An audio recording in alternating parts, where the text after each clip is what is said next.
जन्मरु मरण मझिरे जीवन जीवन काल मध्यरे करिथिबा सत्कर्म मनुष्य को अमरत्व प्रदान करिथाए। तार पार्थिव शरीर जुईर निआरे भस्मीभूत हेला परे मध्य से बंची रही समस्तक हृदय। सेहीपरि मनुष्य परि मनुष्य दरदी हृदयर बंधु अम्लान प्रतिभार अधिकारी हेउछन्ति कटक जिला सालेपुर ब्लॉक सिसुआ पंचायत सपनपुर ग्रामर स्वर्गता चंपावती पंडा। स्वर्गता चंपावती पंडा अल्प विद्या ग्रहण करथिले मध्य तांको भितरे भरी रहितिला ज्ञानर भंडार। गीता और भागवत पाठ करने सह बहु धार्मिक अनुष्ठान सह निजको जड़ित करी जड़े धर्मपरायण महिला भावे स्वतंत्र परिचय सृष्टि करथिले।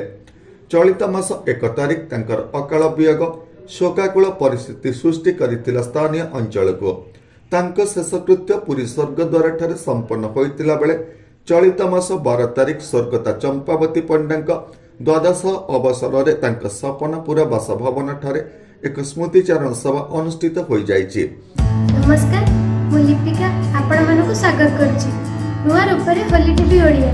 होली टीवी ओडिया सहित जोड़िया पई आपण माने लाइक करंतु, सब्सक्राइब करंतु, शेयर करंतु। एई अवसर में रविवार पूर्वाह्न स्वर्गता चंपावती पंडांक ज्येष्ठ नाती वरिष्ठ सांबादिक शारदा प्रसन्न पंडांक आवाहकत्व आयोजित स्मृतिचारण सभा सालेपुर टांगी विधायक प्रशांत कुमार बेहरा, वरिष्ठ बीजेपी नेता तथा चलचित्र अभिनेता अरिंदम राय, समाजसेवी हरिबंधु सतपथी, सालेपुर ब्लॉक पूर्वतन उपाध्यक्ष दिलीप दास, बहु गणमाध्यम प्रतिनिधि मानक समेत राजनेता मान्यगण्य व्यक्ति जोगदे स्वर्गता चंपावती पंडांक फटचित्र में पुष्पमाल्य अर्पण कर श्रद्धा सुमन अर्पण करने सह स्मृतिचारण करथिले। एही अवसर में एक पंक्ति भोजन आयोजित होइथिला। विस्मित जेनांक रिपोर्ट, होली टीवी ओडिया।